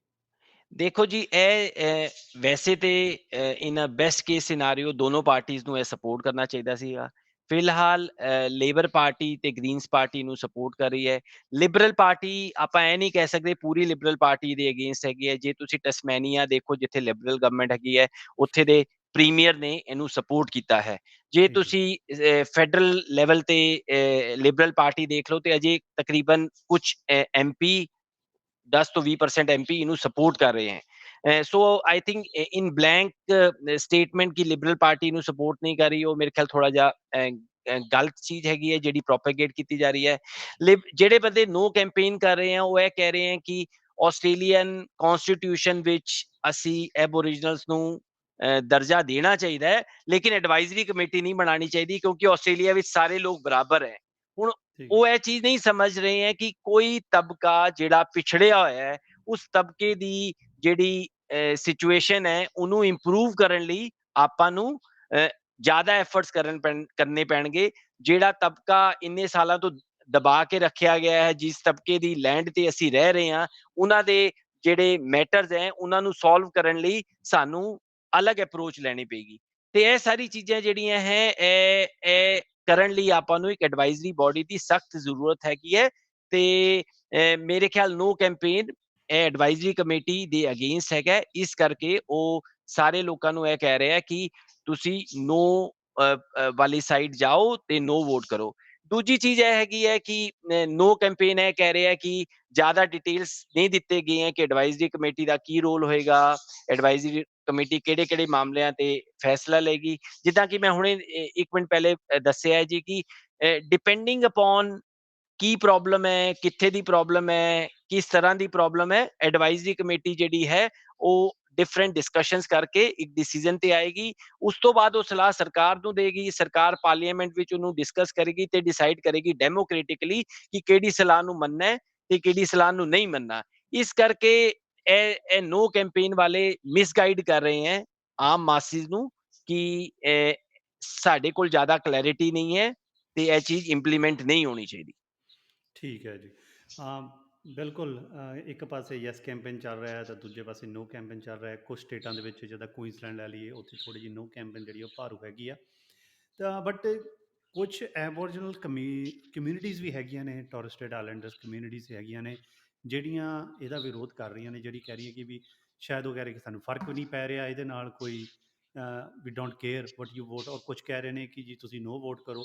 ਉਹਦੇ ਬਾਰੇ ਥੋੜ੍ਹਾ ਦੱਸੋ ਕਿ ਆਪ ਕੁਛ ਐਬੋਰੀਜਨਲ ਕਮਿਊਨਿਟੀਜ਼ ਕਿਉਂ ਇਹਦਾ ਵਿਰੋਧ ਕਰ ਰਹੀਆਂ ਨੇ? ਦੇਖੋ ਜੀ, ਸਭ ਤੋਂ ਪਹਿਲੇ ਇਹ ਗੱਲ ਆਪਾਂ ਇਹ ਸਮਝੀਏ ਕਿ ਕੋਈ ਵੀ ਪੋਪੂਲੇਸ਼ਨ ਹੋਏਗੀ, ਉਸ ਵਿੱਚ ਕੋਈ ਵੀ ਡਿਸੀਜ਼ਨ ਲਿਆ ਜਾਏਗਾ, ਉਹ ਸਾਰੇ ਲੋਕਾਂ ਨੂੰ ਉਹ ਡਿਸੀਜ਼ਨ ਐਕਸੈਪਟੇਬਲ ਨਹੀਂ ਹੋਏਗਾ। ਕਾਫੀ ਪੋਲਸ ਹੋਏ हैं, काफी स्टडीज हुई हैं जिस किया गया है तकरीबन 80 ਤੋਂ 85% ਜਿਹੜੇ ਐਬੋਰੀਜਨਲ ਗਰੁੱਪਸ ਹੈਗੇ ਆ, ਫਸਟ ਨੇਸ਼ਨਸ ਗਰੁੱਪ ਹੈ, ਉਹ ਇਹਨੂੰ ਸਪੋਰਟ ਕਰ ਰਹੇ ਹੈ। ਤਕਰੀਬਨ 15 ਤੋਂ 18% ਜਿਹੜੇ ਗਰੁੱਪਸ ਹੈ ਉਹ ਇਹਨੂੰ ਸਪੋਰਟ ਨਹੀਂ ਕਰ ਰਹੇ। ਉਹਨਾਂ ਦੇ ਡਿਫਰੈਂਟ ਰੀਜ਼ਨਸ ਹੈਗੇ ਆ। ਕੁਝ ਕਹਿੰਦੇ ਆ ਕਿ ਜੀ ਇਹ ਕਮੇਟੀ ਬਣ ਜਾਏਗੀ ਤੇ ਉਹਦੇ ਨਾਲ ਕੀ ਫਰਕ ਪੈ ਜਾਏਗਾ। ਕੁਝ ਬੰਦੇ ਇਹ ਕਹਿੰਦੇ ਆ ਜੀ ਕਿ ਸਾਨੂੰ ਤੇ ਬੜੇ ਵਾਅਦੇ ਕੀਤੇ ਗਏ ਆ, ਹੁਣ ਤੱਕ ਕੋਈ ਵਾਅਦਿਆਂ ਤੇ ਅਮਲ ਨਹੀਂ ਕੀਤਾ ਗਿਆ, ਇਸ ਕਰਕੇ ਉਹ ਬਹੁਤ ਡਿਪਰੈਸ ਹੋ ਚੁੱਕੇ ਆ, ਸਪੋਰਟ ਨਹੀਂ ਕਰ ਰਹੇ। ਕੁਝ ਬੰਦੇ ਕਹਿੰਦੇ ਆ ਕਿ ਇਹ ਬਹੁਤ ਹੀ ਛੋਟਾ ਇਨੀਸ਼ੀਏਟਿਵ ਹੈ, ਸਾਨੂੰ ਬਹੁਤ ਵੱਡੇ ਇਨੀਸ਼ੀਏਟਿਵਸ ਲੈਣ ਦੀ ਜ਼ਰੂਰਤ ਹੈ। ਜਿੱਦਾਂ ਨਿਊਜ਼ੀਲੈਂਡ ਨੇ ਆਪਣੇ ਐਬੋਰੀਜਨਲਸ ਦੇ ਨਾਲ ਇੱਕ ਟ੍ਰੀਟੀ ਸਾਈਨ ਕੀਤੀ ਹੋਈ ਹੈ, ਉਹਨਾਂ ਨੂੰ ਮੇਨ ਸਟ੍ਰੀਮ ਕੀਤਾ ਹੋਇਆ ਹੈ। ਯੂਐਸ ਵਿੱਚ ਵੀ ਬੜੇ ਅੱਛੇ ਐਫਰਟਸ ਹੋਏ ਹੈ ਇਸ ਡਾਇਰੈਕਸ਼ਨ ਵਿੱਚ, ਤੇ ਉਹ ਚਾਹੁੰਦੇ ਆ ਕਿ ਬਹੁਤ ਵੱਡਾ ਐਫਰਟ ਇਮੀਡੀਏਟਲੀ ਹੋਏ। ਪਰ ਜੇ ਤੁਸੀਂ ਇੰਟੈਲੈਕਚੁਅਲਸ ਨੂੰ ਦੇਖੋ, ਅਸੀਂ ਫੈਡਰੇਸ਼ਨ ਯੂਨੀਵਰਸਿਟੀ ਵਿੱਚ ਸਾਡਾ ਇੱਕ ਰੀਕਨਸੀਲੀਏਸ਼ਨ ਗਰੁੱਪ ਹੈਗਾ ਹੈ ਜਿਹੜਾ ਬਹੁਤ ਰਿਸਰਚ ਕਰਦਾ ਹੈ ਇਹਨਾਂ ਟੌਪਿਕਸ ਤੇ ਉਹਨਾਂ ਨੇ ਵੀ ਇਹ ਕਿਹਾ ਕਿ ਇਹ ਇੱਕ ਛੋਟਾ ਸਟੈਪ ਹੈ, ਬਟ ਇੱਕ ਬਹੁਤ ਹੀ ਇੰਪੈਕਟਫੁਲ ਸਟੈਪ ਹੈ, ਰਾਈਟ ਡਾਇਰੈਕਸ਼ਨ ਸਟੈਪ ਹੈਗਾ, ਤੇ ਜਿਹੜਾ ਸਾਡੇ ਐਬੋਰੀਜਨਲਸ ਦੀ ਜਿਹੜੀ ਪਾਲਿਸੀ ਮੇਕਿੰਗ ਵਿੱਚ ਬਹੁਤ ਜ਼ਿਆਦਾ ਹੈਲਪ ਕਰੇਗਾ। ਜੇ ਆਪਾਂ ਦੇਖੀਏ ਕਿ ਇਹਦੀ ਜ਼ਰੂਰਤ ਕਿਉਂ ਹੈ, ਦੁਬਾਰਾ ਉਸ ਬੇਸਿਕ ਕੁਐਸਚਨ ਤੇ ਜਾਈਏ, ਤੇ ਜੇ ਤੁਸੀਂ ਇੱਕ ਐਬੋਰੀਜਨਲ ਦੀ ਐਵਰੇਜ ਲਾਈਫ ਕੰਪੇਅਰ ਕਰੋਗੇ ਇੱਕ ਐਵਰੇਜ ਆਸਟ੍ਰੇਲੀਅਨ ਨਾਲ, ਉਹਨਾਂ ਦੀ ਲਾਈਫ 8 ਤੋਂ 10 ਸਾਲ ਘੱਟ ਹੈ। ਜੇ ਤੁਸੀਂ ਉਹਨਾਂ ਦੀ ਹੈਲਥ ਦੇਖੋਗੇ, ਉਹਨਾਂ ਦੀ ਹੈਲਥ ਬਹੁਤ ਹੀ ਪੂਅਰ ਹੈ ਕੰਪੇਅਰ ਟੂ ਐਵਰੇਜ ਆਸਟ੍ਰੇਲੀਅਨ।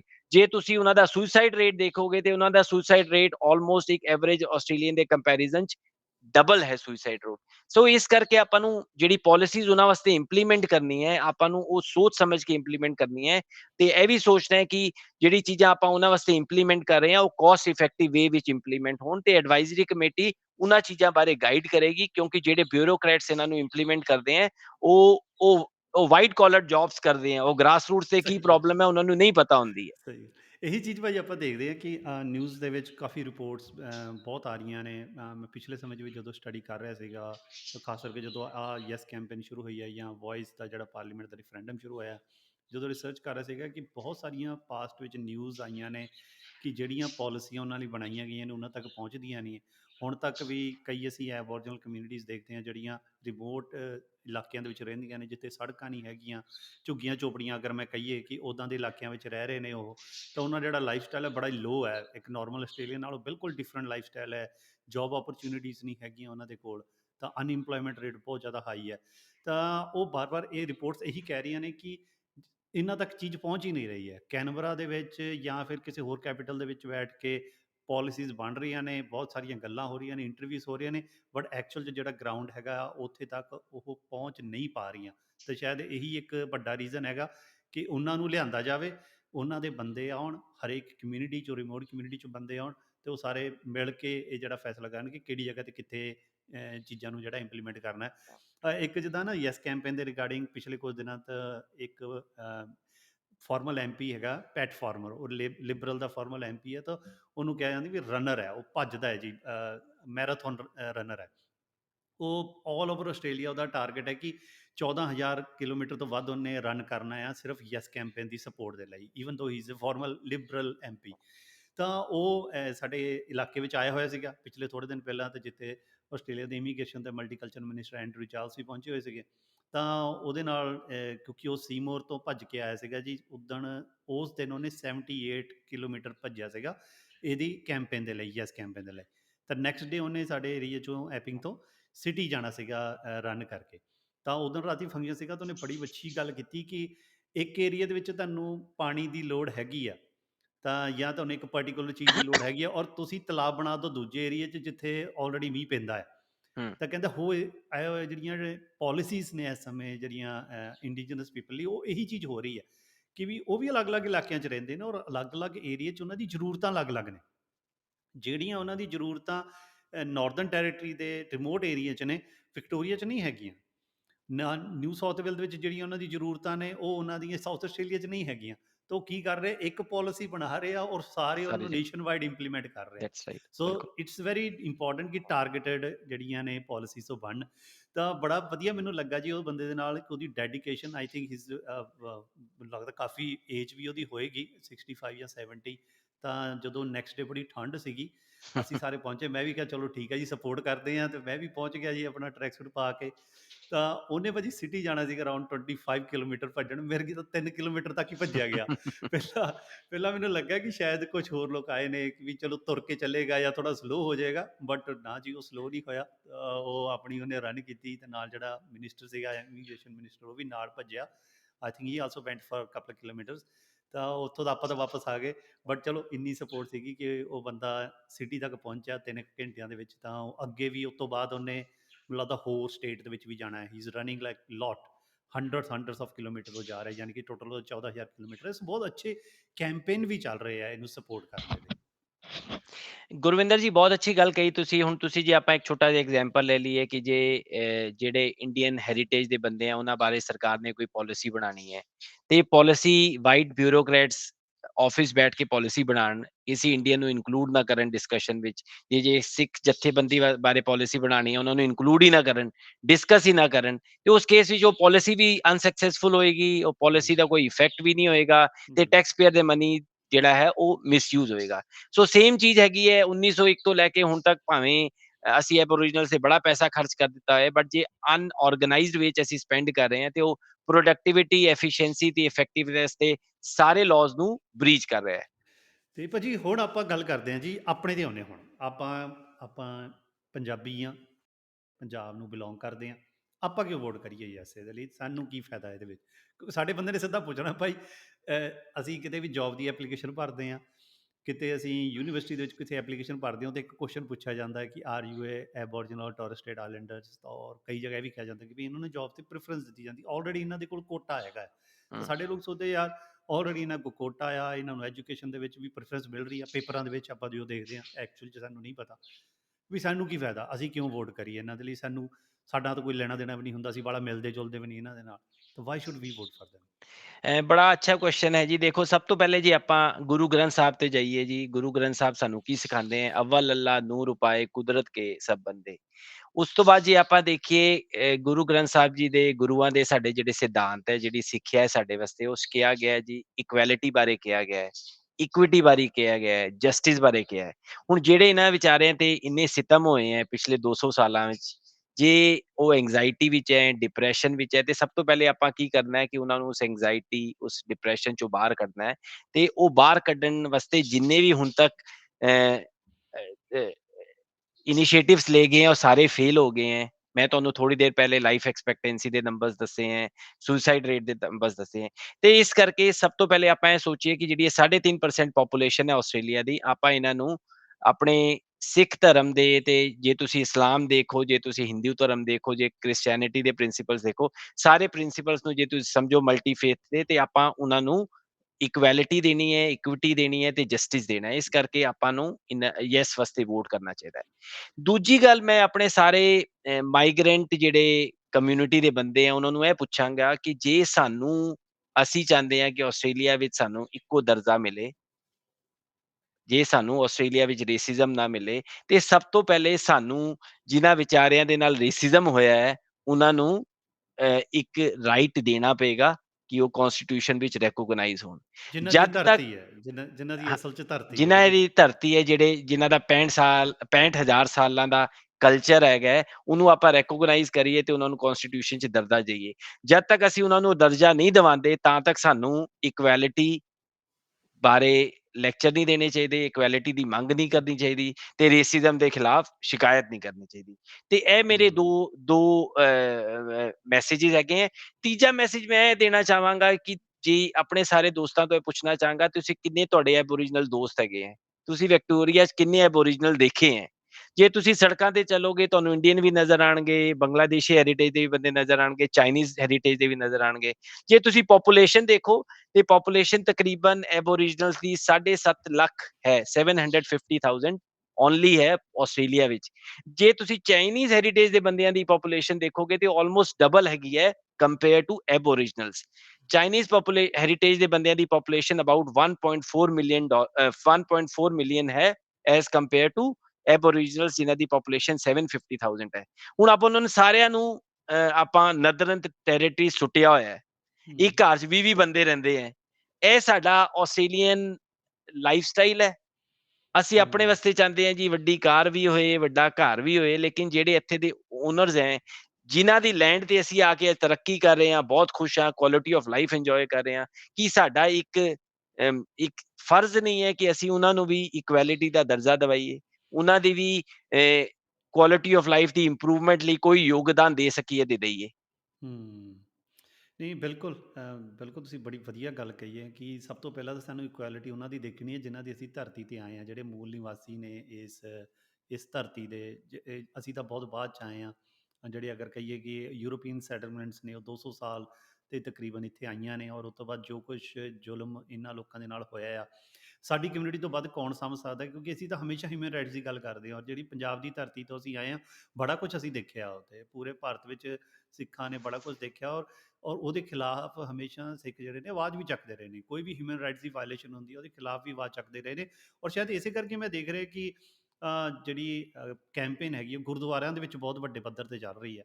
ਪਿਛਲੇ ਦਿਨਾਂ ਦੇ ਵਿੱਚ ਜਿਹੜੀ ਆਸਟ੍ਰੇਲੀਆ ਦੇ ਮਿਨਿਸਟਰਸ ਹੈਗੇ ਨੇ, ਪੈਨੀ ਵੋਂਗ, ਉਹ ਪੋਲੀਟੀਸ਼ੀਅਨਸ ਨੇ, ਉਹ ਐਡਲੇਡ ਦੇ ਇੱਕ ਗੁਰੂ ਘਰ ਦੇ ਵਿੱਚ ਗਏ ਨੇ, ਤਾਂ ਹੋਰ ਗੁਰੂ ਘਰਾਂ ਦੇ ਵਿੱਚ ਵੀ ਉਹ ਜਾ ਰਹੇ ਨੇ ਕੈਂਪੇਨ ਕਰਨ ਦੇ ਵਿੱਚ। ਔਰ ਜਦੋਂ ਮੈਂ ਐਂਡਰੂ ਜਾਲਸ ਹੋਣਾ ਨਾਲ ਅਸੀਂ ਬੈਠੇ ਹੋਏ ਸੀ, ਜਦੋਂ ਗੱਲ ਕਰ ਰਹੇ ਸੀਗੇ, ਤਾਂ ਉਹਨੇ ਆਪ ਇਸ ਗੱਲ ਨੂੰ ਕਹੀ ਕਿ wherever he is going for the campaign, ਕਿ ਉਹ ਪਰਥ ਜਾਂ ਹੋਰ ਅਲੱਗ-ਅਲੱਗ ਸਿਟੀਜ਼ ਦੇ ਵਿੱਚ ਜਿੱਥੇ ਵੀ ਕੈਂਪੇਨ ਕਰਨ ਗਿਆ ਆ, ਉਹਨੂੰ ਟਰਬਨ ਵਾਲੇ ਬੰਦੇ ਹਰ ਜਗ੍ਹਾ ਮਿਲੇ ਨੇ। ਹਰ ਜਗ੍ਹਾ ਜਿਹੜੇ ਸਿੱਖ ਨੇ, ਅਲੱਗ-ਅਲੱਗ ਗੁਰਦੁਆਰਿਆਂ ਨਾਲ ਜੁੜੇ ਹੋਏ, ਸੰਸਥਾਵਾਂ ਨਾਲ ਜੁੜੇ ਹੋਏ, ਉਹ ਜਿਹੜੇ ਨੇ ਉਹ ਨਾਲ ਕੈਂਪੇਨ ਦੇ ਵਿੱਚ ਸਪੋਰਟ ਕਰ ਰਹੇ ਨੇ। ਤਾਂ ਡੈਫੀਨਿਟਲੀ ਕਿਤੇ ਨਾ ਕਿਤੇ ਮੈਸੇਜ ਜਿਹੜੀ ਸਾਡੀ ਕਮਿਊਨਿਟੀ ਪੋਜ਼ੀਟਿਵ ਦੇ ਵੀ ਰਹੀ ਹੈਗੀ, ਔਰ ਉਹ ਇਸ ਚੀਜ਼ ਨੂੰ ਰਿਅਲਾਈਜ਼ ਵੀ ਕਰ ਰਹੇ ਆ। ਬਹੁਤ ਬਹੁਤ ਅੱਛੀ ਗੱਲ ਕਹੀ ਗੁਰਵਿੰਦਰ ਜੀ, ਬਟ ਅਜੇ ਵੀ ਫਿਲਹਾਲ ਮੇਰੇ ਖਿਆਲ ਹੈ, ਮੇਰੀ ਅੰਡਰਸਟੈਂਡਿੰਗ ਹੈ, ਮੈਂ ਡੇਲੀ 10 ਬੰਦਿਆਂ ਨਾਲ ਗੱਲ ਕਰਦਾ ਜੀ, 10 ਚੋਂ 9 ਬੰਦਿਆਂ ਨੇ ਵੌਇਸ ਰੈਫਰੈਂਡਮ ਬਾਰੇ ਕੁਝ ਨਹੀਂ ਸੁਣਿਆ ਹੁੰਦਾ। ਤੇ ਹੂੰ। ਅਜੇ ਵੀ ਮੇਰੇ ਖਿਆਲ ਆਪਣੀ ਕਮਿਊਨਿਟੀ ਵਿੱਚ ਅਵੇਅਰਨੈਸ ਬਿਲਡ ਅਪ ਕਰਨ ਦੀ ਬਹੁਤ ਜ਼ਿਆਦਾ ਜ਼ਰੂਰਤ ਹੈ। ਸਾਨੂੰ ਗੁਰਦੁਆਰਿਆਂ ਰਾਹੀਂ ਮੈਸੇਜ ਪਹੁੰਚਾਉਣਾ ਚਾਹੀਦਾ ਹੈ। ਸਾਨੂੰ ਵੀਡੀਓ ਸ਼ੇਅਰ ਕਰਨੇ ਪੈਣਗੇ ਤਾਂ ਕਿ ਸਾਡੀ ਕਮਿਊਨਿਟੀ ਨੂੰ, ਸਿੱਖ ਕਮਿਊਨਿਟੀ ਨੂੰ, ਇੰਡੀਅਨ ਕਮਿਊਨਿਟੀ ਨੂੰ, ਇਮੀਗ੍ਰੈਂਟ ਕਮਿਊਨਿਟੀ ਨੂੰ, ਸਾਰਿਆਂ ਨੂੰ ਨੌਲੇਜ ਮਿਲੇ ਕਿ ਅਸੀਂ ਆਪਣੀ ਇਕੁਐਲਿਟੀ ਤੇ ਐਂਟੀ ਰੇਸਿਜ਼ਮ ਵਾਸਤੇ ਤਾਂ ਹੀ ਲੜ ਸਕਦੇ ਹਾਂ, ਜੇ ਸਭ ਤੋਂ ਪਹਿਲੇ ਆਪਾਂ ਸਟੈਪ ਉਠਾਈਏ ਤੇ ਜਿਹੜੇ ਇੱਥੇ ਦੇ ਫਸਟ ਨੇਸ਼ਨਸ ਪੀਪਲ ਹੈ, ਉਹਨਾਂ ਦੀ ਇਕੁਐਲਿਟੀ ਤੇ ਇਕੁਇਟੀ ਤੇ ਜਸਟਿਸ ਵਾਸਤੇ ਆਪਾਂ ਯੈਸ ਵੋਟ ਪਾਈਏ। ਨਹੀਂ ਬਿਲਕੁਲ ਜੀ, ਥੈਂਕ ਯੂ ਭਾਜੀ। ਤੁਸੀਂ ਜਿਹੜੀ ਇਹ ਆਪਾਂ ਗੱਲਬਾਤ ਕੀਤੀ ਹੈ ਕਿ ਜਿਹੜੇ ਐਬੋਰਜਨਲ ਅਤੇ ਟੋਰਸ ਸਟ੍ਰੇਟ ਆਇਲੈਂਡਰਸ ਨੇ, ਜੋ ਆਸਟ੍ਰੇਲੀਆ ਦੀ ਇਸ ਧਰਤੀ ਦੇ ਮੂਲ ਨਿਵਾਸੀ ਨੇ, ਜਦੋਂ ਵੀ ਅਸੀਂ ਆਪਣੀ ਕੋਈ ਸਪੀਚ ਸ਼ੁਰੂ ਕਰਦੇ ਹਾਂ, ਖਾਸ ਤੌਰ 'ਤੇ ਕਿਸੇ ਕਮਿਊਨਿਟੀ ਇਵੈਂਟ ਦੇ ਵਿੱਚ, ਉੱਥੇ ਹਮੇਸ਼ਾ ਇਹਨਾਂ ਨੂੰ ਰੈਕਗਨਾਈਜ਼ ਕੀਤਾ ਜਾਂਦਾ ਆ। ਤਾਂ ਇਹ ਵੀ ਚੀਜ਼ ਬੜੀ ਵਧੀਆ ਆ। ਘੱਟ ਤੋਂ ਘੱਟ ਆਸਟ੍ਰੇਲੀਆ ਇਸ ਗੱਲ ਦੇ ਉੱਤੇ ਤਾਂ ਪਹਿਲਾਂ ਤੋਂ ਕੰਮ ਕਰ ਰਿਹਾ ਆ ਕਿ ਹੁਣ ਅਸੀਂ ਕਿਸੇ ਵੀ ਮਿਨਿਸਟਰ ਜਾਂ ਕਾਉਂਸਲਰ, ਈਵਨ ਕਮਿਊਨਿਟੀ ਇਵੈਂਟਸ ਵਿੱਚ ਦੇਖਦੇ ਹਾਂ ਕਿ ਇਹ ਚੀਜ਼ ਪਹਿਲਾਂ ਬੋਲੀ ਜਾਂਦੀ ਹੈ, ਉਹਨਾਂ ਦੇ ਪੁਰਖਿਆਂ ਨੂੰ ਯਾਦ ਕੀਤਾ ਜਾਂਦਾ ਆ। ਅਤੇ ਵਧੀਆ ਗੱਲ ਹੈ ਜੀ ਕਿ ਅੱਜ ਆਸਟ੍ਰੇਲੀਆ ਦੀ ਗੌਰਮੈਂਟ ਨੇ ਇੱਕ ਫੈਸਲਾ ਲਿਆ ਆ ਕਿ ਇੱਕ ਰੈਫਰੈਂਡਮ ਕਰਕੇ ਇਹਨਾਂ ਨੂੰ ਰੈਕਗਨਾਈਜ਼ ਕਰਨਾ, ਔਰ ਕਿਤੇ ਨਾ ਕਿਤੇ ਸਾਡੀ ਕਮਿਊਨਿਟੀ ਦਾ ਇੱਕ ਫਰਜ਼ ਵੀ ਬਣਦਾ ਕਿ ਅਸੀਂ ਇਹਨਾਂ ਦੀ ਸਪੋਰਟ ਕਰੀਏ। ਤਾਂ ਅਸੀਂ ਜਿਹੜਾ ਵੀ ਇਹਨਾਂ ਦੇ ਨਾਲ ਜ਼ੁਲਮ ਹੋਇਆ ਆ, ਆਪਾਂ ਪੁਰਾਣੇ ਸਮੇਂ 'ਚ ਇਹਨਾਂ ਦੇ ਨਾਲ ਜੈਨੋਸਾਈਡ ਤੱਕ ਹੋਏ ਨੇ, ਅਸੀਂ ਉਹਦੇ ਵਿੱਚ ਇਹਨਾਂ ਦੇ ਨਾਲ ਖੜੀਏ ਅਤੇ ਅੱਜ ਇਹਨਾਂ ਨੂੰ ਰੈਕਗਨਾਈਜ਼ ਕਰੀਏ ਇਹਨਾਂ ਦੀ ਧਰਤੀ 'ਤੇ। ਸਭ ਤੋਂ ਵੱਡਾ ਤਾਂ ਤੁਸੀਂ ਦੇਖੀਏ ਕਿ ਮਾੜੀ ਗੱਲ ਇਹੀ ਹੈ ਕਿ ਉਹਨਾਂ ਨੂੰ ਜਿਹੜੀ ਉਹਨਾਂ ਦੀ ਧਰਤੀ ਆ, ਉਹਨਾਂ ਦੇ ਪੁਰਖਿਆਂ ਦੀ ਧਰਤੀ ਹੈ, ਉਹਦੇ ਵਿੱਚ ਰੈਕਗਨਾਈਜ਼ ਕਰਾਉਣ ਦੇ ਲਈ ਅੱਜ ਮਿੰਨਤਾਂ ਤਰਲੇ ਕਰਨੇ ਪੈ ਰਹੇ ਆ, ਕੈਂਪੇਨ ਚਲਾਉਣੇ ਪੈ ਰਹੇ ਆ। ਤਾਂ ਤੁਸੀਂ ਆਪ ਸੋਚੋ ਕਿ ਜੇ ਕੱਲ੍ਹ ਨੂੰ ਇੱਦਾਂ ਦੀ ਸਿਚੁਏਸ਼ਨ ਸਾਡੇ ਨਾਲ ਪੰਜਾਬ ਵਰਗੀ ਸਟੇਟ ਦੇ ਵਿੱਚ ਆਵੇ, ਕਿਉਂਕਿ ਕੋਈ ਪੰਜਾਬੀਆਂ ਨੂੰ ਰੈਕਗਨਾਈਜ਼ ਕਰਨ ਦੇ ਲਈ ਇੱਥੇ ਰੈਫਰੈਂਡਮ ਕੀਤਾ ਜਾਵੇ, ਤਾਂ ਸਾਨੂੰ ਕਿੱਦਾਂ ਦਾ ਫੀਲ ਹੋਏਗਾ। ਤਾਂ ਇਹੀ ਚੀਜ਼ ਅਸੀਂ ਆਪਣੇ 'ਤੇ ਲਾ ਕੇ ਦੇਖੀਏ ਕਿ ਭਾਈ ਉਹ ਇਸ ਧਰਤੀ ਦੇ ਮੂਲ ਨਿਵਾਸੀ ਨੇ, ਸਾਡੇ ਤੋਂ ਸੈਂਕੜੇ ਸਾਲ ਪਹਿਲਾਂ ਤੋਂ ਇਸ ਧਰਤੀ 'ਤੇ ਰਹਿ ਰਹੇ ਨੇ। ਠੀਕ, ਅਸੀਂ ਬਾਅਦ 'ਚ ਆਏ ਹਾਂ ਇਸ ਧਰਤੀ ਦੇ ਉੱਤੇ, ਆਪਣਾ ਜੀਵਨ ਬਤੀਤ ਕਰ ਰਹੇ ਹਾਂ, ਆਪਣੀ ਵਧੀਆ ਲਾਈਫ ਸਟਾਈਲ ਜੀ ਰਹੇ ਹਾਂ। ਤਾਂ ਸਾਡਾ ਕਿਤੇ ਨਾ ਕਿਤੇ ਫਰਜ਼ ਬਣਦਾ ਆ ਕਿ ਉਹਨਾਂ ਲੋਕਾਂ ਨੂੰ ਵੀ ਰੈਕਗਨਾਈਜ਼ ਕਰੀਏ ਜਿਹੜੇ ਇਸ ਧਰਤੀ ਦੇ ਮੂਲ ਨਿਵਾਸੀ ਨੇ, ਉਹਨਾਂ ਦੇ ਹੱਕਾਂ ਦੀ ਜਿਹੜੀ ਆ ਉਹ ਆਪਾਂ ਗੱਲ ਕਰੀਏ। ਔਰ ਸਾਨੂੰ ਇਹਦੇ ਲਈ ਬਹੁਤ ਕੁਝ ਕਰਨਾ ਵੀ ਨਹੀਂ ਪੈਣਾ, ਸਾਨੂੰ ਸਿਰਫ 3 ਅੱਖਰ ਲਿਖਣੇ ਆ ਉਸ ਵੋਟ ਦੇ ਵਿੱਚ। ਕਿਹੜੇ ਨੇ ਭਾਜੀ ਉਹ 3 ਅੱਖਰ? ਜੀ, ਇਹ ਬਹੁਤ ਅੱਛਾ ਕੁਐਸਚਨ ਪੁੱਛਿਆ। ਮੈਂ ਜਾਂਦੇ-ਜਾਂਦੇ ਇਹੀ ਲਾਸਟ ਪਿਚ ਕਰਨਾ ਚਾਹੁੰਦਾ ਸੀਗਾ ਜੀ। ਜੇ ਤੁਸੀਂ ਵੋਟ ਕਰਨ ਜਾਓ, ਵੋਟ ਕਰੋ YES ਵੋਟ ਕਰੋ। ਜੇ ਜੀ। ਤੁਸੀਂ YES ਦੀ ਜਗ੍ਹਾ ਵਾਈ ਲਿਖ ਦਿੰਦੇ ਹੋ ਜਾਂ ਟਿਕ ਮਾਰ ਦਿੰਦੇ ਹੋ, ਤੇ ਤੁਹਾਡੀ ਵੋਟ ਜਿਹੜੀ ਹੈ ਇਨਵੈਲਿਡ ਹੋ ਸਕਦੀ ਹੈ। ਹੂੰ। ਮੈਂ ਸਾਰਿਆਂ ਨੂੰ ਇਹੀ ਬੇਨਤੀ ਕਰਾਂਗਾ ਜੀ, ਜੇ ਬਜ਼ੁਰਗ ਹੈਗੇ ਹੈ, ਕੋਈ YES ਨਹੀਂ ਲਿਖ ਸਕਦੇ ਜਾਂ ਕੋਈ ਏਦਾਂ ਦੇ ਬੰਦੇ ਜਿਹੜੇ ਇੰਗਲਿਸ਼ ਇੰਗਲਿਸ਼ ਦੇ ਜਾਣਕਾਰ ਨਹੀਂ ਹੈ, ਉਹਨਾਂ ਨੂੰ ਆਪਾਂ ਐਨਕਰੇਜ ਕਰੀਏ, ਸਿਖਾਈਏ ਕਿ ਵੋਟ ਕਰਨ ਜਾਣ ਵੇਲੇ YES ਯੈਸ ਲਿਖਣਾ ਹੈ, ਟਿਕ ਮਾਰ ਕੇ ਛੋੜ ਕੇ ਨਹੀਂ ਆ ਜਾਣਾ, ਕਿਉਂਕਿ ਉਹਦੇ ਨਾਲ ਤੁਹਾਡੀ ਵੋਟ ਸਕਰੂਟਨੀ ਚਲੀ ਜਾਏਗੀ, ਇਨਵੈਲਿਡ ਹੋ ਸਕਦੀ ਹੈ। ਤੇ ਵੋਟ ਕਰਨ ਤੋਂ ਪਹਿਲੇ ਅਰਦਾਸ ਕਰਕੇ, ਸੋਚ ਸਮਝ ਕੇ, ਪਾਠ ਕਰਕੇ ਵੋਟ ਕਰੋ। ਜੇ ਤੁਸੀਂ ਇਸ ਕੰਟਰੀ ਦੇ ਨੁਮਾਇੰਦੇ ਬਣ ਗਏ ਹੋ, ਹੁਣ ਤੁਸੀਂ ਜੇ ਇਸ ਕੰਟਰੀ ਦੇ ਰਿਹਾਇਸ਼ੀ ਹੋ, ਤੁਹਾਨੂੰ ਆਸਟ੍ਰੇਲੀਆ ਦੀ ਪੋਲਿਟਿਕਸ ਵਿੱਚ, ਡਿਸੀਜਨ ਮੇਕਿੰਗ ਵਿੱਚ ਇਨਵੋਲਵ ਹੋਣਾ ਪਏਗਾ, ਠੀਕ ਹੈ। ਹੂੰ। ਜੇ ਜੇ ਤੁਸੀਂ ਅਫਵਾਹਾਂ ਦੇ ਬੇਸਿਸ ਤੇ ਵੋਟ ਕਰ ਰਹੇ ਹੋ, ਤੇ ਤੁਸੀਂ ਇੱਕ ਰਿਸਪੋਂਸਿਬਲ ਵੋਟਰ ਨਹੀਂ ਹੋ। ਤੇ ਜਿਹੜੀ ਜਿਹੜੀ ਕੰਟਰੀਜ਼ ਤੁਸੀਂ ਦੇਖੋਗੇ ਜਿੱਥੇ ਜਿੱਥੇ ਵੋਟਰਸ ਰਿਸਪੋਂਸਿਬਲ ਨਹੀਂ ਹੈ, ਉਹਨਾਂ ਕੰਟਰੀਜ਼ ਦੀ ਬਹੁਤ ਹੀ ਦੁਰਗਤ ਹੁੰਦੀ ਹੈ। ਤੇ ਹੂੰ। ਆਪਾਂ ਕੋਸ਼ਿਸ਼ ਕਰੀਏ ਕਿ ਜਿਹੜੀ ਕੁਆਲਿਟੀ ਆਫ ਲਾਈਫ ਅਸੀਂ ਇੰਜੋਏ ਕਰ ਰਹੇ ਹਾਂ, ਉਹ ਸਾਡੇ ਬੱਚੇ ਵੀ ਇੰਜੋਏ ਕਰ ਸਕਣ, ਸਾਡੇ ਬੱਚਿਆਂ ਨੂੰ ਵੀ ਫਿਊਚਰ 'ਚ ਇਕੁਐਲਿਟੀ ਮਿਲੇ। ਇਸ ਕਰਕੇ ਸਾਨੂੰ ਯੈਸ ਵੋਟ ਕਰਨਾ ਚਾਹੀਦਾ ਹੈ, ਤੇ ਇਹਦੇ ਬਾਰੇ ਸਮਝਣਾ ਚਾਹੀਦਾ ਹੈ, ਤੇ ਤੇ ਸਾਰਿਆਂ ਦੇ ਨਾਲ ਵਿਚਾਰ ਸਾਂਝੇ ਕਰਨੇ ਚਾਹੀਦੇ। ਬਿਲਕੁਲ ਜੀ, 14 ਅਕਤੂਬਰ ਨੂੰ ਇਹ ਰੈਫਰੈਂਡਮ ਹੋਣ ਜਾ ਰਿਹਾ। ਤਾਂ ਭਾਜੀ ਇਹਦੇ ਲਈ ਫਿਜ਼ੀਕਲ ਵੋਟ ਕਰਨਾ, ਪੋਸਟਲ ਵੋਟ ਤਾਂ ਨਹੀਂ ਹੈਗੀ, ਆਪਾਂ ਨੂੰ ਜਾਣਾ ਪੈਣਾ ਨਾ ਵੋਟ ਕਰਨ? ਮੇਰੇ ਖਿਆਲ ਜੀ ਪੋਸਟਲ ਵੋਟਿੰਗ ਹੋ ਰਹੀ ਹੈ, 3 ਹਫ਼ਤੇ ਪਹਿਲੇ ਪ੍ਰੀ ਪੋਲਿੰਗ ਸਟਾਰਟ ਹੋ ਜਾਏਗੀ ਜੀ। ਤੇ ਮੈਂ ਸੁਜੈਸਟ ਕਰਾਂਗਾ, ਜੇ ਤੁਸੀਂ ਪਹਿਲੇ ਜਾ ਕੇ ਵੋਟ ਪਾ ਕੇ ਆਓਗੇ ਤੇ ਜ਼ਿਆਦਾ ਅੱਛਾ ਹੈਗਾ ਜੀ। ਤੇ ਠੀਕ ਪ੍ਰੀ ਹੈ। ਪੋਲਿੰਗ ਵਿੱਚ ਜ਼ਿਆਦਾ ਰਸ਼ ਨਹੀਂ ਹੋਏਗਾ ਉੱਥੇ। ਤੇ ਰੈਦਰ ਦੈਨ 14 ਅਕਤੂਬਰ ਦੀ ਡੇਟ ਦਾ ਵੇਟ ਕਰੋ, ਉਸ ਤੋਂ ਪਹਿਲੇ ਤੁਸੀਂ ਮੇਰੇ ਖਿਆਲ ਪ੍ਰੀ ਪੋਲ ਤੇ ਜਾਓ, ਬਿਲਕੁਲ। ਯੈਸ ਦੇ ਨੁਮਾਇੰਦੇ ਬਣ ਕੇ, ਤੇ ਯੈਸ ਲਈ ਵੋਟ ਕਰੋ। ਤੇ ਉਸ ਤੋਂ ਬਾਅਦ ਜੇ ਤੁਹਾਨੂੰ ਸੇਵਾ ਦਾ ਮੌਕਾ ਮਿਲਦਾ ਹੈ, ਵਾਂਸ ਇਨ ਅ ਲਾਈਫ ਟਾਈਮ ਓਪਰਚੁਨਿਟੀ ਹੈ ਸਾਡੇ ਸਾਰਿਆਂ ਵਾਸਤੇ ਜੀ, ਬਿਲਕੁਲ। ਕਿ ਅਸੀਂ ਆਪਣੇ ਆਸਟ੍ਰੇਲੀਆ ਦੇ ਜਿਹੜੇ ਹਿਸਟਰੀ ਤੇ ਇੱਕ ਬਲੈਕ ਧੱਬਾ ਲੱਗਿਆ ਹੈ, ਉਹਨੂੰ ਮਿਟਾਉਣ ਵਿੱਚ ਆਪਾਂ ਆਪਣਾ ਯੋਗਦਾਨ ਦੇਈਏ। ਬਿਲਕੁਲ ਜੀ, 14 ਅਕਤੂਬਰ ਨੂੰ ਨਾਰਮਲ ਵੋਟ ਹੋਣੀਆਂ ਨੇ, ਨਾਰਮਲ ਵੋਟਾਂ ਪੈਣੀਆਂ ਨੇ, ਜਿੱਦਾਂ ਸਟੇਟ ਦਾ ਫੈਡਰਲ ਇਲੈਕਸ਼ਨ ਹੁੰਦੇ ਨੇ। 3 ਦਿਨ ਪਹਿਲਾਂ, 4 ਦਿਨ ਪਹਿਲਾਂ ਇਹ ਪ੍ਰੀ ਪੋਲਿੰਗ ਸ਼ੁਰੂ ਹੋ ਜਾਊਗੀ। ਤੁਹਾਡੇ ਇਲਾਕੇ ਦੇ ਪ੍ਰੀ ਪੋਲਿੰਗ ਦਾ ਜਿਹੜੇ ਹੈਗੇ ਨੇ, ਜਿਹੜੇ ਆਪਣੇ ਬੂਥ ਹੈਗੇ ਨੇ, ਤੁਸੀਂ ਉਹਨਾਂ ਦੀ ਜਾਣਕਾਰੀ ਆਸਟ੍ਰੇਲੀਅਨ ਇਲੈਕਟਰਲ ਕਮਿਸ਼ਨ ਦੀ ਜਿਹੜੀ ਵੈਬਸਾਈਟ ਹੈ, ਉਹ ਤੋਂ ਲੈ ਸਕਦੇ ਹੋ। ਤਾਂ ਜਦੋਂ ਇੱਕ ਵਾਰ ਪ੍ਰੀ ਪੋਲਿੰਗ ਸ਼ੁਰੂ ਹੋ ਗਈ, ਤੁਸੀਂ ਉਦੋਂ ਜਾ ਕੇ ਵੋਟ ਕਰ ਸਕਦੇ ਹੋ। ਨਹੀਂ ਤਾਂ 14 ਅਕਤੂਬਰ ਜਿਹੜਾ that's a voting day, and it's compulsory voting. ਅਗਰ ਤੁਸੀਂ ਵੋਟ ਨਹੀਂ ਕਰਦੇ, ਤੁਹਾਨੂੰ ਫਾਈਨ ਆਊਗਾ, ਜਿੱਦਾਂ ਬਿਲਕੁਲ ਜੀ। ਫੈਡਰਲ ਦਾ ਸਟੇਟ ਦੇ ਵਿੱਚ ਆਉਂਦਾ ਆ ਇਲੈਕਸ਼ਨ ਦੇ ਵਿੱਚ। ਤਾਂ ਕੰਪਲਸਰੀ ਵੋਟਿੰਗ ਹੈ, ਜ਼ਰੂਰ ਵੋਟ ਕਰਕੇ ਆਓ। ਤੇ YES 3 ਸ਼ਬਦ ਜਿਹੜੇ ਆ ਉਹ ਲਿਖ ਕੇ ਆਓ। ਥੈਂਕ ਯੂ ਭਾਜੀ। ਮੈਂ ਸਿਰਫ ਇੱਕ ਚੀਜ਼ ਐਡ ਕਰਨਾ ਚਾਹਾਂਗਾ ਗੁਰਵਿੰਦਰ ਜੀ, ਕਿ ਵੋਟਿੰਗ ਜਿਹੜੀ ਹੈ ਮੈਂਡੇਟਰੀ ਹੈਗੀ ਹੈ। ਤੇ ਹੂੰ। ਪ੍ਰੀ ਪੋਲਿੰਗ 3 ਹਫ਼ਤੇ ਪਹਿਲੇ ਸਟਾਰਟ ਹੋ ਜਾਏਗੀ ਜੀ, 3 ਹਫ਼ਤੇ 3 weeks Okay, before. 3 weeks, not few ਹਾਂਜੀ, weeks, few ਤੇ days. Please Okay. ਤੁਸੀਂ 3 ਵੀਕ ਪਹਿਲੇ ਜਾ ਕੇ ਜਦ ਵੀ ਤੁਹਾਨੂੰ ਮੌਕਾ ਮਿਲਦਾ ਹੈ ਜੀ ਵੋਟ ਕਰਕੇ ਆਓ। ਜੇ ਕਿਸੇ ਨੂੰ ਤੁਸੀਂ ਇਹ ਚੀਜ਼ ਸਮਝਾਉਣਾ ਚਾਹੁੰਦੇ ਹੋ ਆਪਣੀ ਕਮਿਊਨਿਟੀ ਦੇ ਬੰਦੇ ਨੂੰ, ਤੇ ਯੈਸ ਬੈਚ ਪਾ ਕੇ ਘੁੰਮੋ ਤਾਂ ਕਿ ਲੋਕ ਤੁਹਾਡੇ ਕੋਲ ਆ ਕੇ ਡਿਸਕਸ਼ਨ ਕਰ ਸਕਣ ਤੇ ਤੁਸੀਂ ਉਹਨਾਂ ਨੂੰ ਸਮਝਾ ਸਕੋ ਕਿ ਇਹ ਸਭ ਅਸੀਂ ਕਰਮਾਂ ਦੀ ਬਹੁਤ ਗੱਲ ਕਰਦੇ ਹਾਂ ਜੀ, ਇਹ ਸਾਡਾ ਇੱਕ ਯੋਗਦਾਨ ਹੋਏਗਾ ਆਪਣੇ ਉਜਵਲ ਭਵਿੱਖ ਵਾਸਤੇ ਤੇ ਐਬੋਰੀਜਨਲਸ ਨੂੰ ਉਹਨਾਂ ਦੇ ਰਾਈਟਸ ਦਿਵਾਉਣ ਲਈ। ਥੈਂਕ ਯੂ ਭਾਜੀ, ਤੁਹਾਡਾ ਬਹੁਤ-ਬਹੁਤ ਧੰਨਵਾਦ ਜੀ ਸਾਰੀ ਬਹੁਤ ਬਹੁਤ ਧੰਨਵਾਦ ਜਾਣਕਾਰੀ ਜੀ। ਸ਼ੇਅਰ ਕਰਨ ਦੇ ਲਈ। ਆਈ ਹੋਪ ਕਿ ਤੁਸੀਂ ਕਾਫੀ ਕੈਂਪੇਨ ਦੇ ਵਿੱਚ ਬਿਜ਼ੀ ਹੋ, ਕਾਫੀ ਜਗ੍ਹਾ ਤੇ ਜਾ ਰਹੇ ਹੋ ਤੁਸੀਂ, ਯੈਸ ਵੋਟ ਜਿਹੜਾ ਕੈਂਪੇਨ ਤੁਸੀਂ ਚਲਾ ਰਹੇ ਹੋ ਕਿ ਲੋਕਾਂ ਨੂੰ ਮੋਟੀਵੇਟ ਕਰ ਰਹੇ ਹੋ ਕਿ ਉਹ ਯੈਸ ਵੋਟ ਕਰਨ ਤੇ ਇਸ ਵਿੱਚ ਪੋਲਿੰਗ ਵਿੱਚ ਹਿੱਸਾ ਲੈਣ। ਥੈਂਕ ਯੂ ਭਾਜੀ, ਇਟਸ ਅ ਵੈਰੀ ਬਹੁਤ ਗੁੱਡ ਅੱਛਾ ਲੱਗਿਆ ਕਾਜ਼। ਜੀ ਗੱਲ ਕਰਕੇ, ਬਹੁਤ ਬਹੁਤ ਧੰਨਵਾਦ ਜੀ। ਧੰਨਵਾਦ ਜੀ। ਵਾਹਿਗੁਰੂ ਜੀ ਕਾ ਵਾਹਿਗੁਰੂ ਜੀ ਕਾ ਖਾਲਸਾ, ਖਾਲਸਾ, ਵਾਹਿਗੁਰੂ ਜੀ ਵਾਹਿਗੁਰੂ ਕੀ ਜੀ ਕੀ ਫਤਿਹ। ਫਤਿਹ।